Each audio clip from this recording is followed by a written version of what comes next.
Ika-2 ng Pebrero taong 1998, nagulat ang lahat sa trahedya na sinapit ng Cebu Pacific Flight 387. 140 katao ang nasawi sa pagbagsak ng eroplanong ito sa Mount Sumagaya na matatagpuan sa Misamis Oriental. Paano nga ba nauwi sa mapait na trahedya ang dapat sana ay maayos na biyahe? Ano ang naging dahilan ng pagbagsak ng Cebu Pacific Flight 387? Yan ang ating aalamin. Sa video na ito, tunghayan ang kwento tungkol sa mapait na kinahinatnan ng 1998 Cebu Pacific tragedy. Ako po si Roy Zen, welcome sa Kien Thoughts. Kung hilig mo ang mga ganitong videos, mag-like at mag-subscribe para lagi kang updated sa mga susunod na upload. Pasintabi po sa ating mga manonood. Ang video ito ay ginawa for educational purposes only. Maging responsable po tayo sa ating iiwan ng komento sa ibaba.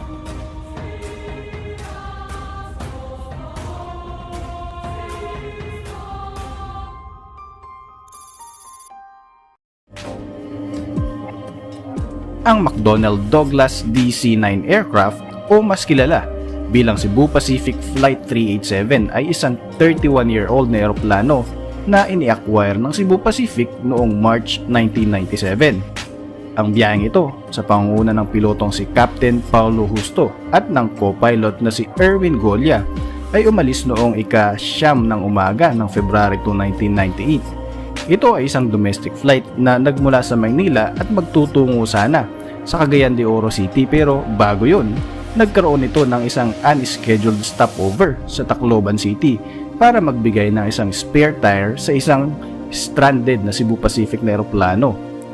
Lula ng biyaheng ito ang 79 na pasahero at 5 crew. Kasama sa mga pasahero ang ilang mga foreigners mula sa mga bansa tulad ng Australia, Switzerland, Austria, Japan, Canada at isang surgeon mula sa Amerika.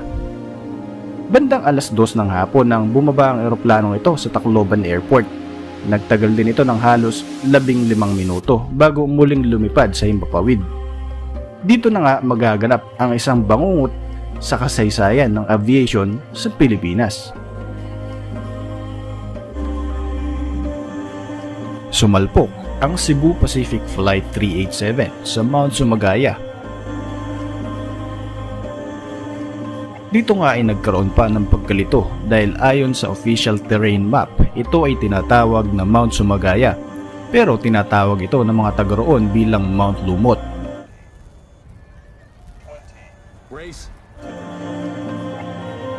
Sa pagsalpok ng eroplano sa kagubatan, tila ba ay nararo nito ang bawat puno na madadaanan nito hanggang sa ito ay huminto.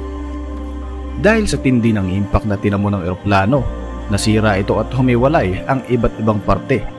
Kasamang tumilapon ang ilang mga katawan ng mga pasaherong namatay sa pag-crash nito. Walang kahit isang pasahero o crew ang nakasurvive sa malagim na trahedya ng Cebu Pacific. Pumutok ang balita tungkol sa pagkawala ng eroplanong ito, pero dahil sa matarik na mga bangin at makapal na kagubatan, nahirapan ang mga nagsasagawa ng search and rescue operations sa paghahanap sa bumagsak na eroplano. Makalipas ang 3 araw, tsaka pa lamang natagpuan ang crash site.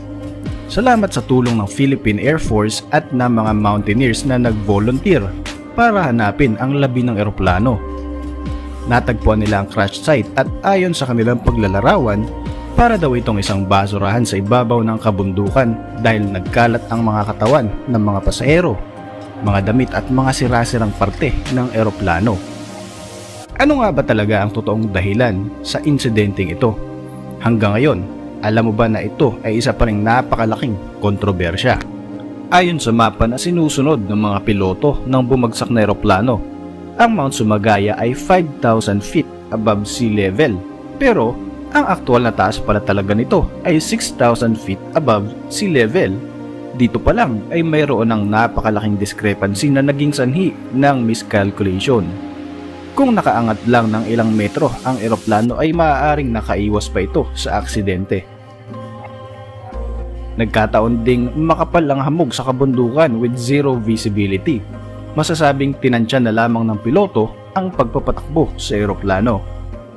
Base naman sa pag-iimbestigang ginawa ng Air Traffic Organization o ATO, Gamit ang mga ebidensya mula sa black box ng eroplano, sinasabi nila na ang pagkakamali ay nasa mga piloto dahil hindi sila pamilyar sa rutang ito. At in the first place, hindi naman talaga dapat ito ang ruta ng kanilang biyahe. Imbis na pumunta ng Tacloban ay dapat sa Cagayan de Oro sila pupunta. Nagkataon pa na hindi maganda ang panahon. Isa pa, sinasabi nilang sanhi ay kulang din ang training ng mga pilotong ito.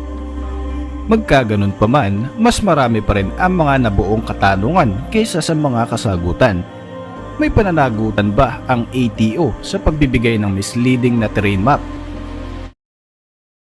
Dapat nga kaya na isisi ang lahat ng ito sa mga piloto sa mapait na trahedyang sinapit ng Cebu Pacific. Hanggang ngayon, nananatili pa din itong isang kontrobersya kahit na makikita sa final report sa archive ng National Library. Ang sinisisi ng ATO ay ang mga piloto. Mayroon bang pananagutan ang Cebu Pacific dahil wala naman sa schedule ang paglapag ng eroplano ito sa Tacloban kung saan naganap ang malagim na trahedya. Wala namang may gusto sa nangyaring aksidente, pero sana lang maiwasan na maulit pa ang ganitong mga pangyayari.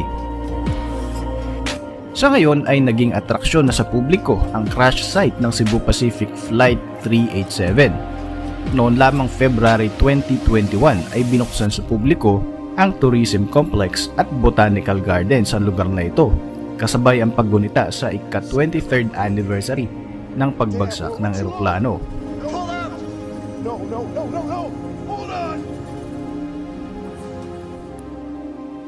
Binalikan ng aming team ang lugar kung saan bumagsak ang Flight 387. Makalipas ang 25 taon, ganito na ang itsura nito ngayon. Isa ng shrine para maalala ang mga buhay na nasawi. Ano ang masasabi mo sa kwentong ito, kaibigan? Pero bago natin tapusin ang video na ito, narito na ang ating malupitang shoutout. Shoutout kay Heji Laos dahil pogi daw siya. Shoutout din kay Kiel Andre Tabanyag. Shoutout kay Chloe Rosiana and family na palaging nakatutok sa ating mga video. Shoutout na rin kay Eric Hardin at shoutout kay Jessa De La Cruz. Para sa inyong mga reaksyon, mag-iwan lang ng komento sa ibaba ng video na ito. At para manatiling updated sa ating mga susunod na upload, siguruhing mag-subscribe. I-like mo na rin ang ating mga videos bilang suporta. Muli, ako po si Roy Z at maraming salamat sa patuloy na pagsubaybay sa ating channel.